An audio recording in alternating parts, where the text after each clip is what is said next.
প্রচুর আবেদনকারী তারা একে একে আসছেন এবং জানার চেষ্টা করছেন সিএ ক্যাম্প থেকে কি করে তাদের নাগরিকত্ব আরও জোরালোভাবে তারা নিশ্চিত করতে পারবেন।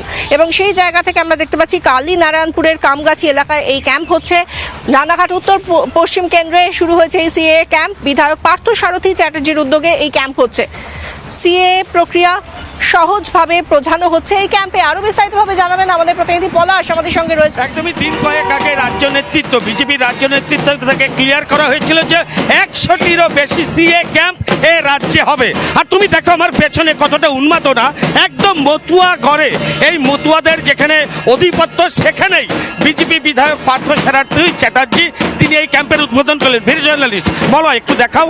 এখানে কিছুক্ষণ আগেই কিন্তু বিধায়ক তিনি তার এই সিএ ক্যাম্পের উদ্বোধন করেছেন এবং এখান থেকে সাধারণ মানুষকে মূলত কি বার্তা দিতে চাইছেন আমি একবার সরাসরি বিধায়কের কাছে যাব। এখান থেকে আপনারা মানুষকে কি বার্তা দিতে চাইছেন? আমাদের এখানে যে ক্যাম্পটা আজকে উদ্বোধন হলো, এই ক্যাম্পটা আমার বিধানসভা কেন্দ্রে 25তম ক্যাম্প হিসেবে এটা আজকে উদ্বোধন হলো। এছাড়া এর আগে অনেকগুলো ক্যাম্প চলছে। আমাদের মাননীয় এমপি সাহেব তার বাড়িতে একটা ক্যাম্প আছে, আমার নিজের বাড়িতেও একটা ক্যাম্প আছে। তবে আমার নিজের বাড়িতে যে ক্যাম্পটা আছে সেটা মূলত অ্যাওয়ারনেসের জন্যে। ওখানে খুব বেশি মানুষকে আমরা করছি না, কারণ আমরা পাঠিয়ে দিচ্ছি বিভিন্ন ক্যাম্পে, এবারে শুধু অ্যাওয়ারনেস করে দিচ্ছি কী চায় কি ক্যাম্প মানে সিএ করতে গেলে কী কী দরকার সেইগুলোকে আমরা ভালো করে বুঝিয়ে দেওয়ার চেষ্টা করি।